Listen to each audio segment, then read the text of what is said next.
হিমাৰ মানে মেজিক বুলি যদি কওঁ ভুল নহয়। বছৰমান ধৰি মই প্ৰব্লেমটো ফেচ কৰি আছিলোঁ। যেতিয়া ক্লাছটো ল'লোঁ, সেইটো ক্লাছটো লোৱাৰ পিছত দুদিন পিছতে 80 to 90% মানে ভাল হৈছে। মোৰ হাজবেণ্ডক কয় মই তুমি বোলে ক্লাছ লোৱাৰ পৰা বহুত চেঞ্জ হৈ গৈছা। সকলোকে নমস্কাৰ। আজি এটা নতুন ভিডিঅ' লৈ আহিছোঁ। অকণমান পৰিৱেশটো বেলেগ, এখন মুকলি ঠাই পাইছোঁহি আৰু যিয়ে মোক জানে, যিসকলে মোৰ ভিডিঅ' চাই তেওঁলোকে জানে যে মই মেনিফেষ্টেশ্যনৰ এটা ক্লাছ দি আছোঁ, মেনিফেষ্টেশ্যন এণ্ড মানি মেগনেট। আৰু এই ক্লাছটো কৰি বহুত বেছি পাৱাৰফুল হয়, য'ত মই কিছুমান টেকনিক শিকাওঁ, যিবোৰ টেকনিক ফ'ল' কৰি বহুতে বহুত বেছি ৰিজাল্ট পাইছে। কাৰণ আমি মেনিফেষ্ট কৰোঁ, বহুতেই আমি বহুতে শিকিছেও মেনিফেষ্টেশ্যন কেনেকৈ কৰে, কোনোবাই লিখে, কোনোবাই ভিজুৱেলাইজ কৰে। কিন্তু কেতিয়াবা এনেকুৱা হয় যে মেনিফেষ্টটো নহয়, উইচটো ফুলফিল নহয়। আৰু সেইবাবে মই কিছুমান সহজ সহজ টেকনিক শিকাওঁ মোৰ ক্লাছটোত, য'ত যিসকলে শিকে গম পায় যে কেনেকৈ ষ্টেপ বাই ষ্টেপ মেনিফেষ্টেশ্যনটো সহজ হৈ যায় কৰিবলৈ। আৰু মই আজি আছোঁ বিজয়নগৰৰ ওচৰতে, কামৰূপৰ। এয়া হিমাই মোৰ শেহতীয়া ক্লাছটো লৈছিলে মেনিফেষ্টেশ্যনৰ। আৰু এই ক্লাছটো লোৱাৰ পাছত হিমাৰ মানে মেজিক বুলি যদি কওঁ ভুল নহয়, হয়নে হিমা? হয় বাইদেউ। কোৱাচোন তোমাৰ এক্সপিৰিয়েঞ্চ। হয়, মোৰ এটা প্ৰব্লেম এটা হৈ আছিল। মই ডক্টৰকো দেখাইছিলোঁ। মানে 2 বছৰমান ধৰি মই প্ৰব্লেমটো ফেচ কৰি আছিলোঁ। মেডিচিন খালে কমে, ভাল হয়, আকৌ হৈ যায়। কিন্তু মেনিফেষ্টেশ্যন আপোনাৰ যেতিয়া ক্লাছটো ল'লোঁ, সেইটো ক্লাছটো লোৱাৰ পিছত দুদিন পিছতে গম পাইছোঁ আৰু মানে বহুতখিনি প্ৰায় মানে 80 to 90% মানে ভাল হৈছে। আৰু মোৰ বিশ্বাস যে ইমান 100% আৰু লাহে লাহে ভাল হ'ব। ক্লাছটো কৰা আমাৰ জাষ্ট এসপ্তাহ হ'ল। আজি এসপ্তাহ হৈ গ'ল। হৈছেহে জাষ্ট এসপ্তাহ হৈছে। তোমাৰ দুদিনতে ঠিক দুদিনৰ হৈছিলে। পিছতেই মই গম পাইছোঁ যে ইমানখিনি মোৰ পৰিৱৰ্তন হৈছে। আৰু বাকী চাগে আকৌ মানে বাকী যিখিনি আছে 100% চাগে আকৌ এই অহা দিনকেইটাত শেষ হৈ যাব আৰু অতি সোনকালে। তুমি ডক্টৰক দেখুৱাইছিলা? হয়, মই ডক্টৰক দেখাইছিলোঁ, মেডিচিন খাইছিলোঁ।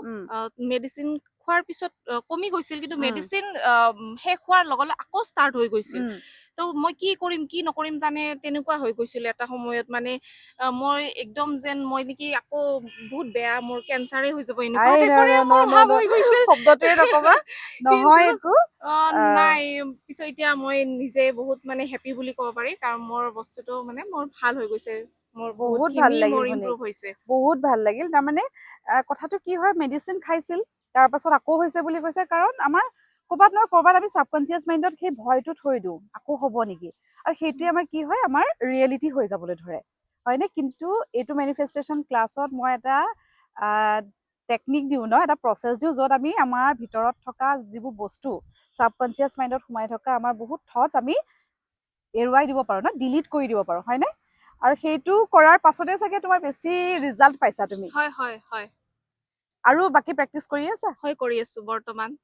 এতিয়া কৰা মানে আৰু এতিয়া চব উইচ ফুলফিল হওক হয় আৰু। হয়, তাকেই আৰু বেলেগ আৰু বিশেষ নাই আৰু। আমাৰ লগত আছে ৰিংকু, ৰিংকুও মোৰ লগত শেহতীয়াকৈ এটা ক্লাছ কৰিলে। ৰিংকু, কোৱা তোমাৰ এক্সপিৰিয়েঞ্চ কোৱা।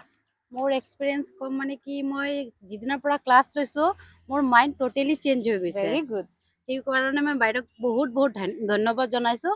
আৰু হ'ল মোৰ এটা প্ৰব্লেম আছিলে, মই মানে কিবা এটা ক'ব গ'লে মানে মানুহক কিবা এটা মুখৰ আগত কৈ দিওঁ, ৰাফলি কৈ দিওঁ, আৰু এটা নেগেটিভ মাইণ্ড বহুত আছিলে মোৰ। আৰু মানে সেইটো তুমি টোটেলি মোৰ প্ৰথমতে এটা কওঁ যে তুমি যে ইমান ধুনীয়াকৈ স্বীকাৰ কৰিছা কথাটো, তুমি জানা তুমি কৰিছা, নকৰে সাধাৰণতে মানুহে। নকৰে হয়। কিন্তু মই সেইখিনি ফিল কৰিছোঁ যে মই বহুত চেঞ্জ হৈছোঁ। মোৰ হাজবেণ্ডক কয় মই তুমি বোলে ক্লাছ লোৱাৰ পৰা বহুত চেঞ্জ হৈ গৈছা। এনেকুৱা মানে মই নিজকে চেঞ্জ কৰিব পাৰিছোঁ বাইদেউৰ ক্লাছ লৈ কেনে। সেইকাৰণে মই বহুত হেপী হৈ আছোঁ এতিয়া, বৰ্তমানৰ ভিতৰৰ পৰা বহুত হেপী হৈ আছোঁ। এইটো বিৰাট ডাঙৰ কথা। আমি যে কওঁ মেনিফেষ্টেশ্যন কৰোঁ, আমি উইচ ফুলফিল হ'ব লাগে আমাৰ, কিন্তু আমি যদি ভিতৰৰ পৰা হেপী নহওঁ, হয়নে, আমাৰ কোনো উইচে ফুলফিল নহয়। একদম সঁচা কথা। থাকা আৰু বিৰাট ভাল লাগিল, কৰি থাকা, যিমান যিমান উইচ আছে চব ফুলফিল হওক, চব মেনিফেষ্ট নিশ্চয় হ'ব বাইদেউ। মোৰ সেই আশা আছে, মই হ'বই এইটো।